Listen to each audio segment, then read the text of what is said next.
What's up, everyone? I'm Cogliano, and you're watching the TheL-ingLiveShow. If you're tuning in for the first time, this is a review show, and I review the latest movies that come out in theaters. And this week, I'm reviewing The Girl with the Dragon Tattoo. So let's jump right into that.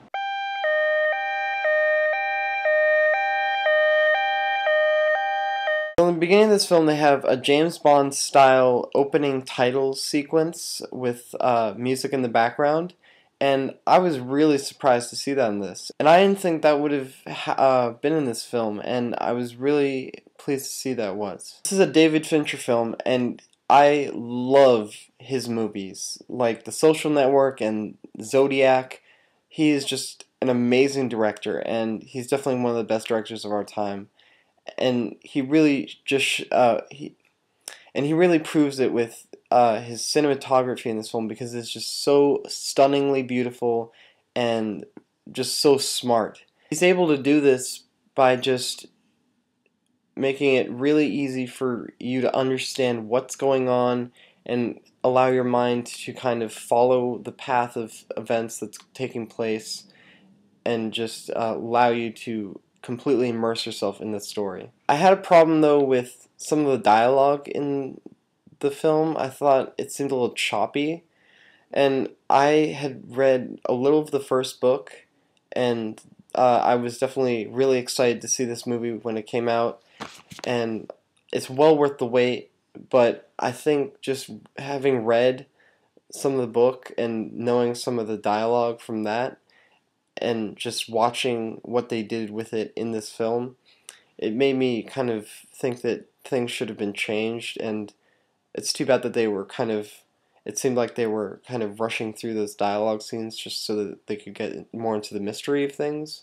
But that was really my only big criticism. This is a long movie at about 2 hours and 40 minutes. You'd think this film would be pretty slow at the end, but the pacing is beautiful, and it just carries you through and keeps you interested and really holds you on the edge of your seat the entire time. The star of this movie, Rooney Mara, was just amazing. She was completely incredible as this character, and I was so pleased that they got somebody really good for this role, because it really has to be somebody that can play that dark and really damaged kind of character, and she just completely nailed it. She knew how to fluctuate between being depressed and being completely like off the charts insane and that kind of stuff, and just like completely badass or whatever.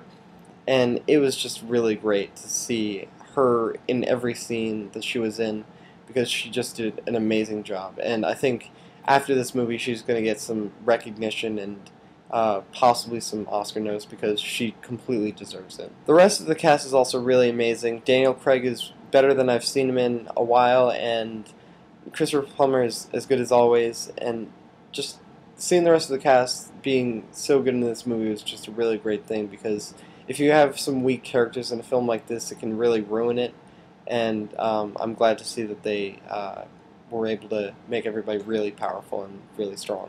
This film gets to be pretty dark and intense, and with all the anal rape and home tattoos, I try to steer clear from taking a date to this film, or bringing your parents or your grandparents, because it's just really not something for them unless they've like read the book and they're fans of the book, or have seen the Swedish films and like that.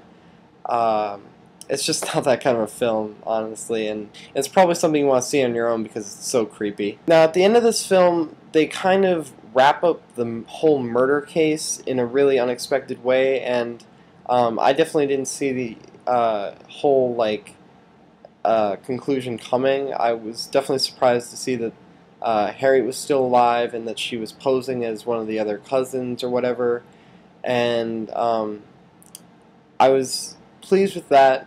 My only thing is that it seemed kind of rushed at that point, and they were kind of just like throwing it in, and they weren't really resolving too much.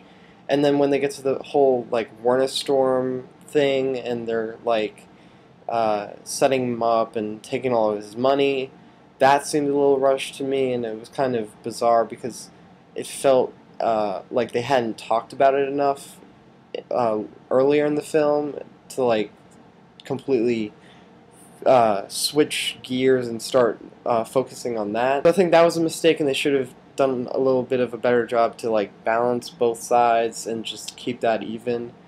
But otherwise, that was my only other thing that I didn't like about this film. Like I said, I've been waiting to see this for a really long time. I read some of the book, but never got through the whole thing, and I definitely have to say this was worth the wait for me, and it's definitely something you should see in theaters because it's a really great experience. And I would recommend checking out the Swedish versions because all three of the books have been made in Sweden into films in Sweden, and I think it'd be interesting to see like the differences between what happens in those and what happens in the American version. So definitely check those out. I'll make sure to link them down below just so you can see what they look like or whatever. And yeah, that's pretty much all I have to say for this movie. So that's it for this week. If you liked the episode, make sure to subscribe to my channel up there. If you want to give it a thumbs up, you can just like the video. Make sure to leave comments for today's question of the day down below and check out all the links there too. If you want to leave a video response, that's also cool. So for today's question of the day, I want to know who your favorite badass chick is. Make sure to leave your comments right down below. I have new episodes every Monday. I'll see you guys next time, and that's it.